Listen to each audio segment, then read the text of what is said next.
പ്രാർത്ഥിക്കുക. കർത്താവായ ദൈവമേ, ഞാനിന്ന് അനുഭവിക്കുന്ന എന്റെ ജോലി, എന്റെ വീട്, എന്റെ വിവാഹം, എന്റെ മക്കള്, അവരുടെ വിദ്യാഭ്യാസം, അവരുടെ ദുർനടപ്പുകള്, പ്രാർത്ഥനയില്ലാത്ത അവസ്ഥകള്, സാമ്പത്തിക കടങ്ങള്, വിൽക്കാത്ത ഭൂമി, വാങ്ങാൻ പറ്റാത്ത വീട്, എല്ലാ മേഖലകളിലും ഇടപെടണമേ. കുഞ്ഞുങ്ങളെ എവിടെ പഠിപ്പിക്കണം? പഠിക്കുന്ന സ്ഥലത്ത്, ജോലി ചെയ്യുന്ന സ്ഥലത്ത് ഭക്ഷണം കിട്ടി, സമാധാനത്തോടെ പണം കിട്ടി, ശമ്പളം കിട്ടി, ജീവിക്കാൻ പറ്റാത്തവര്, കിട്ടാത്തവര്, PR കിട്ടാത്തവര്, പലതരത്തിലുള്ള ജീവിത സമ്മർദ്ദങ്ങളുമായി ജീവിക്കുന്നവരെ ഇപ്പോഴേ ഏറ്റെടുക്കണമേ. മക്കളില്ലാത്തവരെ ഏറ്റെടുക്കണമേ. കേസുള്ളവരെ, കേസുകളുള്ളവരെ, വ്യവഹാരങ്ങളുള്ളവരെ ഏറ്റെടുക്കണമേ. ജീവിത ജോലികള്, വരുമാന മാർഗങ്ങള്, ഒന്നുമില്ലാത്തവരെ ഏറ്റെടുക്കണമേ. കച്ചവടമില്ലാത്തവരെ, കസ്റ്റമേഴ്സ് ഇല്ലാത്തവരെ, നടപടി വരാൻ പോകുന്നവരെ, സാമ്പത്തിക കടങ്ങളുള്ളവരെ, കടം പരിഹരിക്കാൻ മാർഗമില്ലാത്തവരെ, രോഗികളെ, സുഖപ്പെടാത്തവരെ എല്ലാം ഏറ്റെടുക്കണമേ. ദൈവത്തിന്റെ കണ്ണ ചൊരിയട്ടെ, ദൈവത്തിന്റെ സൗഖ്യം നിറയട്ടെ. ശ്രുതിക്കട്ടെ.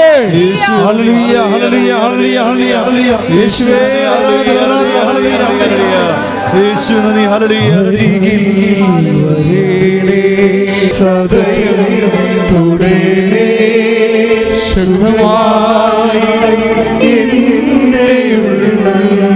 മെഴുതിരി പോലെ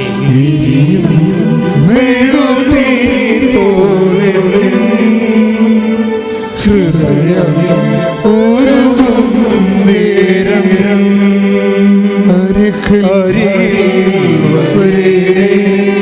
സദയം തുടരണേ സുഖമായി എൻ്റെ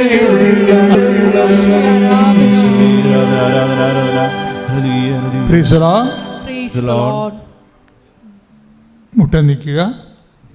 സമാപന ആശീർവാദം.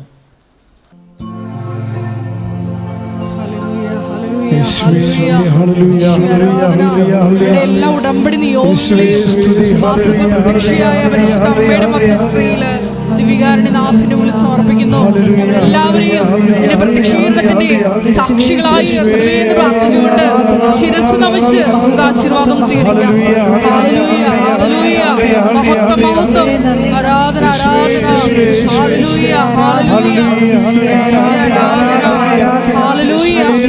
ഹല്ലേലൂയ, ഹല്ലേലൂയ, ഹല്ലേലൂയ, മഹത്വം, മഹത്വം, ആരാധന, ഹല്ലേലൂയ, ഹല്ലേലൂയ, ആരാധന, യേശുവേ ആരാധന, യേശുവേ നന്ദി, യേശുവേ ആരാധന, യേശുവേ സ്തുതി, ഹല്ലേലൂയ, ആരാധന, ഹല്ലേലൂയ, ഹല്ലേലൂയ, ഹല്ലേലൂയ, യേശുവേ നന്ദി, യേശുവേ ആരാധന, ഹല്ലേലൂയ. പരിശുദ്ധ പരമനാ ദിവ്യകാരുണ്യമേ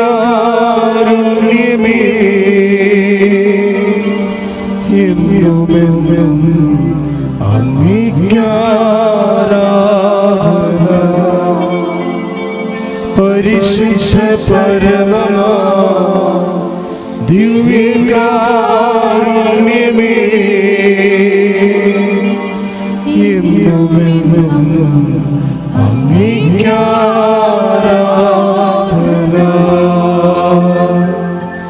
പരിശുദ്ധ പരമനാ ദിവ്യകാരുണ്യമേ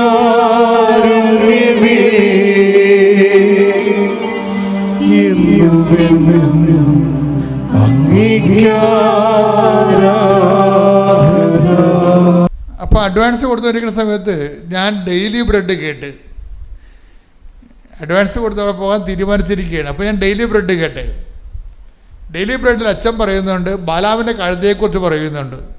നീ പോകുന്ന വഴികളിൽ നിനക്ക് ദുരന്തം ഉണ്ടാകുകയാണെങ്കിലേ അത് നിനക്കറിയാൻ പറ്റത്തില്ല, പക്ഷെ ദൈവത്തിന് അറിയാവുന്ന കാരണം ദൈവം കഴുതയെപ്പോലും നിന്നെ സംരക്ഷിക്കാൻ വേണ്ടി നിലനിർത്തും. ഇപ്പോൾ ബാലാക്ക് ബാലാക്ക് എന്ന് പറയുന്ന ദുർപ്രവാചകൻ ബാലാവിനെ ബാലാം പ്രവാചകനാണ്, പ്രവാചകൻ വിളിച്ചുകൊണ്ട് പോവുകയാണ് ഇസ്രായേൽ ജനത്തെ നോക്കിയിട്ട് ശപിക്കാൻ വേണ്ടി. അത് ദൈവത്തിൻ്റെ സ്വന്തം ജനതയായത് കാരണം ആ ശാപം, ആ പോകുന്ന പോക്ക് ദൈവഹിത പ്രകാരമല്ലാത്ത കാരണം അത് ബാലാവിന് തന്നെ ആപത്തുണ്ടാകുന്ന കാരണം ദൈവം ഈ ഊരിപ്പിടിച്ച വാളുമായിട്ട് ഈ ബാലാവിന് മുമ്പ് ഒരു ദൂതനെ വിട്ടിട്ട് ദൂതൻ വാളുമായിട്ട് നിൽക്കണത് ഈ ബാലാൻ കാണത്തില്ല, കഴുത കാണും. കഴുത മാറി മാറി വരുമ്പോൾ ബാലാവിൻ്റെ അതിൻ്റെ പുറത്തിരിക്കുന്ന ബാലാവിൻ്റെ കാല് ഭിത്തിയിൽ ഉരഞ്ഞു പോകുമ്പോൾ അരിശൻ പറഞ്ഞിട്ട് ഇപ്പം ഈ ബാലാം ഈ ഊരിപ്പിടിച്ച വാളുമായിട്ട് നിൽക്കുന്ന ദൂതനും കാണുന്നില്ല, വഴി തടഞ്ഞു നിൽക്കുന്ന ആളെ കാണുന്നില്ലല്ലോ. അതുകൊണ്ട് ഇയാളുടെ കഴുത തെമ്മടിത്തരം കാണിച്ച് കാരണം അയാളുടെ കാല് പോയി. അപ്പം അയാളുടെ കഴുതയെ തല്ലും. അപ്പോൾ ഇതിൻ്റെ കഴുത സംസാരിക്കാൻ തുടങ്ങും. അതാണ് എൻ്റെ അപ്പോൾ ഈ പ്രവാചക വിഷയങ്ങൾ ഞാൻ സംസാരിക്കുമ്പോൾ പെട്ടെന്ന് നിങ്ങൾക്ക് പ്രസംഗവും കേൾക്കാം, സന്ദേശവും കേൾക്കാം. ഒരു പ്രസംഗമായിരിക്കും നിങ്ങൾ കേൾക്കണം, അതൊരു പ്രസംഗമല്ലേ എന്ന് പറയും. പക്ഷെ ദൈവ പൈതലാണെങ്കിൽ പറയും അത് പ്രസംഗമല്ല, സന്ദേശമാണെന്ന് പറയും. അതാ വിഷയം. അതാണ് സന്ദേശവും പ്രസംഗവും തമ്മിൽ. പ്രസംഗം കുറച്ച് ഡീറ്റെയിൽസ് നമുക്ക് പറയണത് ആ വിഷയത്തിൻ്റെ. സന്ദേശം ദൈവം നമ്മോട് അതിലൂടെ നേരിട്ട് സംസാരിക്കുന്നതാണ്. അപ്പോൾ ഔസേപ്പച്ചമ്പുതുവിനൊക്കെ പരിശുദ്ധാത്മാവ് ഉണ്ടായിരുന്ന കാരണം പരിശുദ്ധാത്മാവ് പറഞ്ഞു ഇത് നിന്നോട് സംസാരിച്ചാണെന്ന്. ദൈവത്തിന് അങ്ങനെ ഒരു ഗുണമുണ്ട്. നമുക്കിങ്ങനെ ജനറൽ മെസ്സേജ് കൊടുത്തിട്ട് പർട്ടിക്കുലറായിട്ട് നമുക്ക് പ്രത്യേക മെസ്സേജ് തരും. ദൈവത്തിൻ്റെ കമ്മ്യൂണിക്കേഷൻ ഭയങ്കരമാണ്, രസമാണ്. ദൈവമായിട്ട് ജീവിക്കാൻ തുടങ്ങിക്കഴിഞ്ഞാൽ ഈ ഇടിവെട്ട് ജീവിതമല്ലേ. അതായത് ജനറൽ മെസ്സേജ് കൊടുത്തിട്ട് അത് നിന്നെക്കാണെങ്കിൽ പറഞ്ഞിരിക്കണമെങ്കിൽ അത് നിനക്ക് അതിൻ്റെ ഇൻറ്റിമേഷൻ വരും. ഇപ്പോൾ ഇൻറ്റിമേഷൻ ഔസേപ്പിതാത്തിനോട് പറഞ്ഞ് ഇത് നിനക്കുള്ള മെസ്സേജാണ്, നിൻ്റെ ഈ കാശ്മീർ ട്രിപ്പ് ക്യാൻസൽ ചെയ്യാൻ വേണ്ടിയുള്ള മെസ്സേജാണെന്ന് പറഞ്ഞു. ഉടനെ അത് വിശ്വസിച്ചു അദ്ദേഹം. അതാ ചിലർ വിശ്വസിക്കത്തില്ല. ചില അതെനിക്ക് തോന്നിയാണെന്നൊക്കെ പറയും. ജഡിക മനുഷ്യന് അങ്ങനെയുള്ള കുഴപ്പമുണ്ട്. ജഡിക മനുഷ്യനും ആത്മീയ മനുഷ്യനും രണ്ട് സാരമില്ലേ. ഇപ്പം ജഡിക മനുഷ്യനാണ് പറയും അതെനിക്ക് തോന്നിയതാണെന്ന് പറയും. നമ്മൾ ജഡിക മനുഷ്യനും ആത്മീയ മനുഷ്യനും തമ്മിൽ വളരെ വ്യത്യാസമുണ്ട്. ആത്മീയ മനുഷ്യൻ ആത്മാവിനാലും നയിക്കപ്പെട്ടുകൊണ്ടിരിക്കുക. എന്ന് വെച്ചാൽ ആത്മാവിൻ്റെ പ്രചോദനങ്ങളെ ഉൾക്കൊള്ളുകയും ബഹുമാനിക്കുകയും ആദരിക്കുകയും നടപ്പിൽ വരുത്തുകയും ചെയ്യും. ജഡിക മനുഷ്യൻ തട്ടിക്കളയും. അതെനിക്ക് തോന്നിയതായിരിക്കും, അങ്ങനെ ഇതെല്ലാം കാര്യങ്ങൾ തോന്നണം. പക്ഷേ ഇദ്ദേഹം ഉടനെ അത് കട്ട് ചെയ്ത് കളയും. ഏതാണ് കാശ്മീർ ട്രിപ്പ് കട്ട് ചെയ്യും. അപ്പോഴുടനെ ഏജൻസി പറയും അച്ഛായ 20,000 രൂപ വെറുതെ പോകും. പോട്ടെ കർത്താവ്, ഞാൻ അങ്ങോട്ട് പോകാൻ കർത്താവ് ആഗ്രഹിക്കണില്ലെന്ന് പറയും. അപ്പോൾ 20,000 രൂപ കളഞ്ഞുകൊണ്ട് പുള്ളി അത് കട്ട് ചെയ്യും. പക്ഷേ എന്താ സംഭവിച്ചത്, ആ ട്രിപ്പ് കാശ്മീരിൽ ചെല്ലുമ്പോൾ അവിടെ വെള്ളപ്പൊക്കമാണ്, കുറേ പേര് മരിച്ചു. അതാണ് വിഷയം. അപ്പം ആ ട്രിപ്പിൽ പോകേണ്ടതാണ്. കർത്താവുമായിട്ട് ബന്ധമുള്ള കാരണം ട്രിപ്പ് കട്ട് ചെയ്ത് കളഞ്ഞു. നമ്മൾ ചില സമയത്ത് ഇതിനു വേണ്ടി മെയ്ഡപ്പ് ചെയ്ത് ദൈവമായിട്ട് നല്ല ബന്ധമില്ലെങ്കിൽ നമുക്കിത് മനസ്സിലാക്കത്തില്ല. നമ്മൾ പോയി ദുരന്തം വലിച്ചു മേടിക്കും. ഇപ്പോൾ ദുരന്തം ഉണ്ടാകാൻ പോകുന്ന പ്രാർത്ഥിക്കണമെന്നാണ് പറഞ്ഞുകൊണ്ടാണ് മാതാവ് ഉടമ്പടി തന്നിരിക്കണം. അപ്പോൾ ഉടമ്പടി പാക്കേജിൽ സംരക്ഷണ പാക്കേജുണ്ട്, അതെപ്പോഴും നമ്മൾ അറിയണം. ഉടമ്പടി ഉഴപ്പിയ ആ ദുരന്തത്തിൻ്റെ സംരക്ഷണം പോവും, ചെന്ന് പടിമേടിക്കും. ഉടമ്പടി ഉഴപ്പുമ്പോൾ സംഭവിക്കുന്നത് അതാണ്. നമ്മൾ ഉടമ്പടി ഉഴപ്പും എങ്ങനെയെങ്കിലും തൽക്കാലം അത് ഞാൻ ജോലിക്ക് വേണ്ടി ഉടമ്പടി എടുത്തതാണ്, അത് നടന്നില്ലെന്ന് പറഞ്ഞാൽ പിറ്റേ ദിവസം മുതൽ ഉടമ്പടി ഉഴപ്പും. ഉടമ്പടി ഉഴപ്പുമ്പോൾ എന്താ സംഭവം, അതിൻ്റെ അകത്ത് പറഞ്ഞിരിക്കുന്ന വാഗ്ദാനം ചെയ്തിരിക്കുന്ന സംരക്ഷണമുണ്ട്. അത് നിൻ്റെ പിന്നിലും പുറകിലുമൊക്കെ വരികയല്ലേ. സ്തുതിക്കട്ടെ. Hallelujah hallelujah hallelujah hallelujah. യേശുവേ നന്ദി, യേശുവേ സ്തുതി, ഹല്ലേലൂയ. യേശുവേ ആരാധന ആരാധന ആരാധന. യേശുവേ നന്ദി, മഹത്വം മഹത്വം മഹത്വം മഹത്വം. ഹല്ലേലൂയ ഹല്ലേലൂയ ആരാധന ആരാധന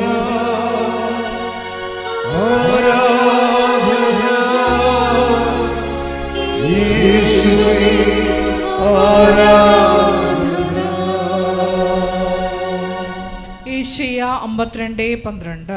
ഐശയ്യ 52:12. കർത്താവ് നിങ്ങളുടെ മുമ്പിൽ നടക്കും. കർത്താവ് നിന്റെ മുമ്പിൽ നടക്കും. ഇസ്രായേലിന്റെ ദൈവമായിരിക്കും. ഇസ്രായേലിന്റെ ദൈവമായിരിക്കും. നിങ്ങളുടെ പിൻകാവൽക്കാരൻ. നിങ്ങളുടെ പിൻകാവൽക്കാരൻ. അപ്പൊ രണ്ട് സംരക്ഷണം, ഡബിൾ എഡ്ജ് സംരക്ഷണമാണ്. മുമ്പിലും നമുക്ക് പുറകിൽ കണ്ണിലല്ല, അതുകൊണ്ട് പുറകിലും ദൈവത്തിൻ്റെ സംരക്ഷണം ഉണ്ടാവും. പിന്നെ എന്താണ്, മുമ്പിലും സംരക്ഷണം ഉണ്ടാവും. അപ്പം അതുകൊണ്ട് തന്നെ ഈ സംരക്ഷണം നമുക്ക് നഷ്ടപ്പെടുന്നത്, വേറെ ഒരു ദൈവത്തെ പ്രതിഷ്ഠിക്കുമ്പോൾ നമുക്ക് നഷ്ടപ്പെടുന്നത് ഈ സംരക്ഷണമാണ്. പ്രാർത്ഥിക്കുക, കർത്താവ് ദൈവമേ, കർത്താവായ ദൈവമേ, ദൈവത്തെക്കാൾ ഉപരി മറ്റു വ്യക്തികൾക്ക്, വസ്തുക്കൾക്ക്, വിഷയങ്ങൾക്ക് പ്രാധാന്യം കൊടുത്തുകൊണ്ട് സംരക്ഷണം നഷ്ടപ്പെടുത്തുവാൻ എന്നെ അനുവദിക്കരുത്, എന്നെ അനുവദിക്കരുത്. ഹല്ലേലൂയ,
പരിശുദ്ധ പരമദിവ്യകാരുണ്യത്തിന് ആരാധനയും സ്തുതിയും പുകഴ്ചയും ഉണ്ടായിരിക്കട്ടെ.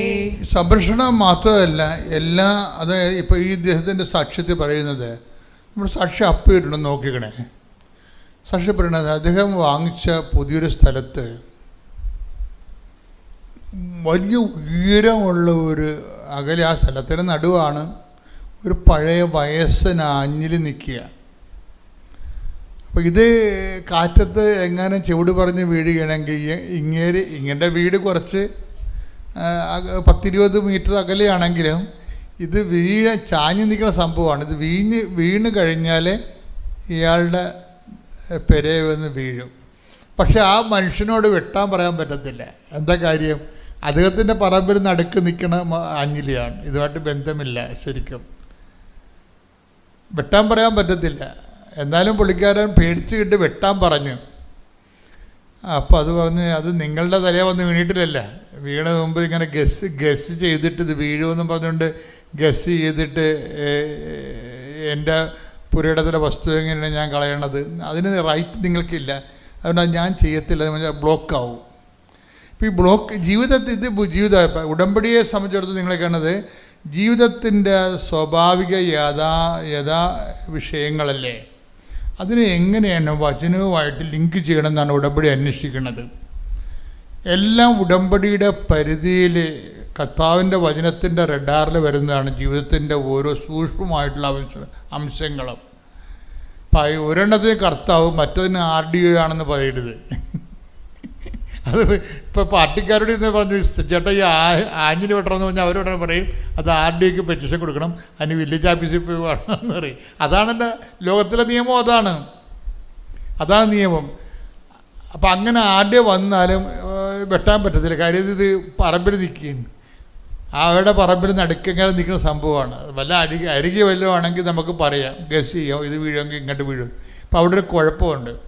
അപ്പോൾ എന്ത് ചെയ്ത്, പക്ഷേ ഇത് ഉറഞ്ഞു നിൽക്കണ കാരണം അദ്ദേഹം പറഞ്ഞ് കമ്പി ഇടാന്ന് പറഞ്ഞു. അങ്ങനെ കമ്പി ഇട്ട് കൊടുത്ത്, കമ്പി ഇട്ട് വലിച്ച് കെട്ടി. പക്ഷേ കാറ്റ് വന്നപ്പോൾ കമ്പി പൊട്ടിപ്പോയി. അപ്പോൾ കുറച്ചുകൂടി ചാഞ്ഞ സാധനം.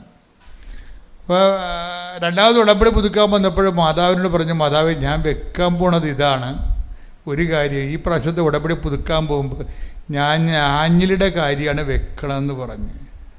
വെക്കണമെന്ന് പറഞ്ഞതേ ഉള്ളൂ. പുള്ളി വെച്ചില്ല. വെച്ചാൽ എഴുതാൻ പോകുകയായിരുന്നു. എഴുതാൻ പോകുമ്പോൾ ആ സെക്കൻഡിൽ തന്നെ ഈ പറമ്പുകാരൻ പുള്ളി വിളിക്കും, ആവശ്യപ്പെട്ടാൽ ഞാൻ ഈ സാധനം വെട്ടുകയാണ് കേട്ടോ എന്ന് പറയും. അത്രയും സ്പീഡാണിത്. ദുരന്തമുണ്ടാകാൻ പോണ പ്രാർത്ഥിക്കണം. ഉടമ്പടി ഇത്രയുമാണ് സ്പീഡായിട്ട് നിൽക്കണമെന്ന് ഓർത്തേക്കണം. അങ്ങനെ ഞാൻ ഞായറാഴ്ചയും കുരിശ് വരച്ച് വിശ്വാസ പ്രമാണം ചൊല്ലി പ്രാർത്ഥിച്ചു. തിങ്കളാഴ്ചയും അതേപോലെ ചെയ്തു.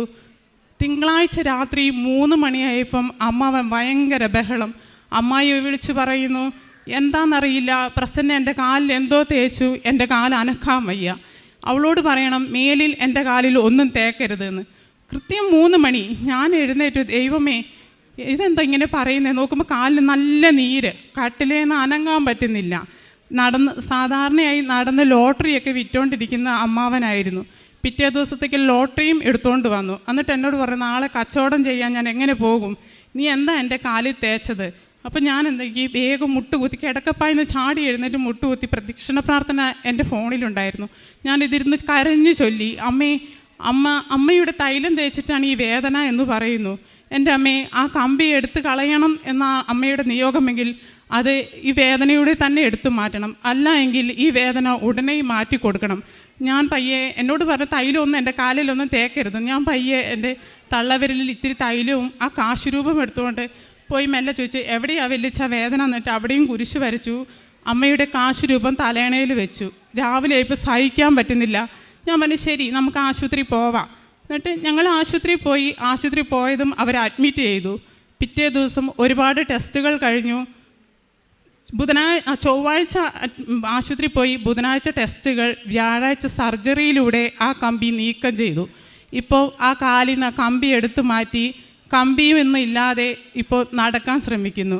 ആദ്യമൊക്കെ വടിയൊക്കെ കുത്തി നടന്നിരുന്ന ആ വല്യച്ഛൻ ഇപ്പോൾ കാലിൽ കമ്പിയുമില്ല, ഒന്നുമില്ല. ഇപ്പോൾ കൂടുതൽ വിശ്വാസമാണ്. ഇപ്പോൾ ഞാൻ തന്നെ 7 മണിയാകുമ്പോൾ പ്രാർത്ഥന ചൊല്ലാൻ വിട്ടുപോയാൽ പ്രാർത്ഥിക്കണ്ടേന്ന് വെച്ച് TV-യും ഓഫ് ചെയ്ത് പ്രദക്ഷിണ പ്രാർത്ഥനയും ചൊല്ലിക്കഴിഞ്ഞതും അമ്മയുടെ തൈലവും വാങ്ങി കുരിശും വരയ്ക്കും.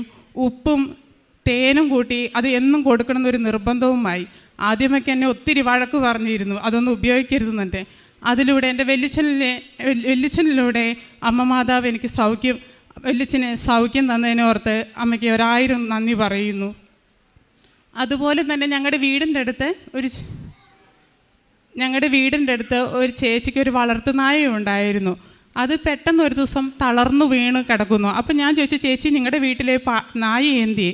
അപ്പോൾ പറഞ്ഞു, എൻ്റെ മോളെ അതിന് നടക്കാൻ പറ്റുന്നില്ല, അതിങ്ങനെ 4 കാലം ഇങ്ങനെ എഴയുമായിരുന്നു. അതേപോലെ ഞാൻ സന്ധ്യപ്രാർത്ഥന കഴിഞ്ഞ് ഉടമ്പടി തൈലവും കാശുരൂപവും കൊണ്ടുപോയിട്ട് അതിനെ തൊട്ട് എന്ന് വിശ്വാസ പ്രമാണവും ചൊല്ലി പ്രാർത്ഥിക്കും. ഒരാഴ്ച കഴിഞ്ഞില്ല, ഇപ്പോഴത് ഓടി നടക്കുകയാണ്. അവർ പറഞ്ഞു, ഇതെവിടെ നിന്നാണ് നീ പോയി പ്രാർത്ഥിക്കുന്നത്, ഇതെവിടെയാണ് സ്ഥലം എന്ന്. വയനാടായതുകൊണ്ട് ഒത്തിരി ദൂരമായതുകൊണ്ട് എല്ലാവർക്കും അയ്യോ ആലപ്പുഴയോ ഇത്രയും ദൂരമോ എന്ന് വെച്ചൊരു പേടി. അതുപോലെ എൻ്റെ അമ്മായിക്ക്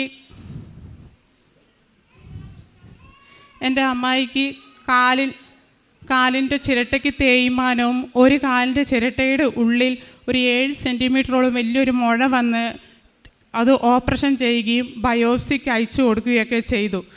അത് കഴിഞ്ഞ് ഇത് ഞാൻ ഉടമ്പടി എടുക്കുന്നതിന് മുന്നേ ഉണ്ടായതാണ്. അത് കഴിഞ്ഞ് പിന്നെ നടക്കാനൊക്കെ ഭയങ്കര ബുദ്ധിമുട്ട്. അങ്ങനെ ഇപ്പം വടി കൂട്ടിയേ നടക്കുന്നുണ്ടായിരുന്നുള്ളൂ. ഇപ്പോൾ ഉടമ്പടി തൈലം ഉപയോഗിച്ചതിൻ്റെ ഫലമായി വയനാട്ടിൽ നിന്ന് ഞങ്ങൾ ഇന്നലെ 7 മണിക്കാണ് വണ്ടി കയറിയത്. ഇവിടെ 7 മണി വരെ 7 മണിക്കാണ് എത്തിയത്. ഒരു വടിയുടെ സഹായമോ ഒന്നുമില്ലാതെ അമ്മ മാതാവ് ഈ തിരുസന്നിധിയിൽ അവരെ കൊണ്ട് എത്തിച്ചു. ഇത്രത്തോളം സഹായിച്ച അമ്മ മാതാവിന് 1000 കോടി, അമ്മയ്ക്കും തിരുക്കുമാരനും 1000 നന്ദി പറഞ്ഞുകൊണ്ട് എൻ്റെ സാക്ഷി നിർത്തുന്നു. എൻ്റെ പേര് ഷൈനി മാത്യു. ഞാൻ തൃപ്പൂണിത്തറ പുതിയകാവ് എന്ന സ്ഥലത്ത് നിന്ന് വരുന്നു. ഞാൻ 2022 സെപ്റ്റംബർ 22-ാം തീയതിയാണ് ഇവിടെ വന്ന് ഉടമ്പടി എടുത്തത്. അതിനു മുന്നേ 2 വർഷം മുന്നേ തന്നെ എൻ്റെ ഒരു ആൻറ്റി എനിക്ക് കൃപാസനം പത്രവും ഇവിടുത്തെ നേർച്ച വസ്തുക്കളും എനിക്ക് തന്നിട്ടുണ്ടായിരുന്നു. പക്ഷേ ഞാൻ അതിൻ്റെ പ്രാധാന്യമൊന്നും കണക്കിലെടുക്കാതെ, കൃപാസനത്തെക്കുറിച്ച് കൂടുതലൊന്നും എനിക്ക് അറിയില്ലായിരുന്നു. അപ്പോൾ മാതാവിൻ്റെ ഒരു പള്ളി, ഒരുപാട് തിരക്കുള്ള ഒരു പള്ളി എന്ന് മാത്രമേ ഞാൻ കരുതിയുള്ളൂ. അപ്പോൾ ഞാൻ ആ കിട്ടിയ നേർച്ച വസ്തുക്കളെല്ലാം ഞാൻ അവിടെ വെച്ചു. കൂടുതലൊന്നും അതിനെക്കുറിച്ച് അറിയില്ലായിരുന്നു. പിന്നീട് കഴിഞ്ഞ ഏപ്രിൽ മാസത്തിൽ ഞങ്ങൾക്ക് ആലപ്പുഴ വെച്ച ഒരു ഫംഗ്ഷൻ ഉണ്ടായിരുന്നു. അതിൽ കുടുംബസമേതം ഞങ്ങൾ പോരുമ്പോൾ ഞാൻ എൻ്റെ ഹസ്ബൻഡിനോട് പറഞ്ഞു, നമുക്ക് ആലപ്പുഴയിലാണല്ലോ കൃപാസനം പള്ളി, നമുക്ക് അവിടെ കയറി ഒന്ന് പ്രാർത്ഥിക്കാം. അപ്പോൾ ഹസ്ബൻഡ് പറഞ്ഞു, നമുക്ക് ഫംഗ്ഷൻ കഴിഞ്ഞ് തിരിച്ചു വരുന്ന വഴി അവിടെ കയറി പ്രാർത്ഥിക്കാമെന്ന് പറഞ്ഞു. ഫംഗ്ഷൻ കഴിഞ്ഞ് ഞങ്ങൾ തിരിച്ചു വരുമ്പോൾ രാത്രി 10:30 കഴിഞ്ഞിരുന്നു. അപ്പോൾ ഹസ്ബൻഡ് പറഞ്ഞു, രാത്രി ഒരുപാട് നേരം വൈകി, ഇനിയിപ്പം പള്ളിയൊക്കെ അടച്ചു കാണും, അപ്പോൾ നമുക്ക് കയറണ്ടെന്ന് പറഞ്ഞു. അങ്ങനെ ഞങ്ങൾ തിരിച്ചു പോയി. കഴിഞ്ഞ സെപ്റ്റംബറിൽ ഒരു ദിവസം ഞായറാഴ്ച വൈകിട്ട് 5 മണി കഴിയുമ്പോഴത്തേക്കും ഞാനും ഹസ്ബൻഡും എൻ്റെ 2 കുട്ടികളും, എനിക്ക് 2 ആൺമക്കളാണ്, അവർ പറഞ്ഞു എവിടെയെങ്കിലും ഔട്ടിങ്ങിന് പോകാമെന്ന് പറഞ്ഞ് റെഡിയായി. അപ്പം ഞാൻ എൻ്റെ ഹസ്ബൻഡിനോട് പറഞ്ഞു, നമുക്ക് കൃപാസനം പള്ളിയിലൊന്ന് പോകാം. അങ്ങനെ ഞങ്ങൾ ഇവിടെ എത്തി. രാത്രി 8:30 അപ്പോൾ നോക്കുമ്പോഴത്തേക്കും പള്ളി അടച്ചിട്ടുണ്ടായിരുന്നു. അപ്പോൾ നമ്മുടെ പുറത്തെ ഹാളിലുള്ള മാതാവിൻ്റെ രൂപത്തിന് മുമ്പിൽ ഞങ്ങൾ മുട്ടുകുത്തി നന്മ നിറഞ്ഞ മറിയമേ എന്നുള്ള പ്രാർത്ഥന ചൊല്ലിക്കഴിഞ്ഞ് ഞാൻ മാതാവിൻ്റെ രൂപത്തിലേക്ക് നോക്കുമ്പോൾ മാതാവിൻ്റെ തല മുന്നോട്ട് 2 പ്രാവശ്യം ഇങ്ങനെ ചലിച്ചു, പിന്നോട്ടും മുന്നോട്ടും ചലിച്ചു. അപ്പം ഞാൻ വിചാരിച്ചു, എനിക്ക് തോന്നിയതാണെന്ന് വിചാരിച്ചു. ഞാൻ ഒന്നോടെ നോക്കിയപ്പോൾ വീണ്ടും അതേപോലെ തന്നെ മുന്നോട്ടും പിന്നോട്ടും ഒന്ന് ചലിച്ചു. നീ വന്നു അല്ലേ എന്ന അർത്ഥത്തിൽ. അതിനൊരു കാരണമുണ്ട്. 2006 എനിക്ക് 2 ആൺമക്കളാണ്. 2006 എൻ്റെ 2ാമത്തെ പ്രസവത്തിന് വഴി സിസേറിയനാണ്.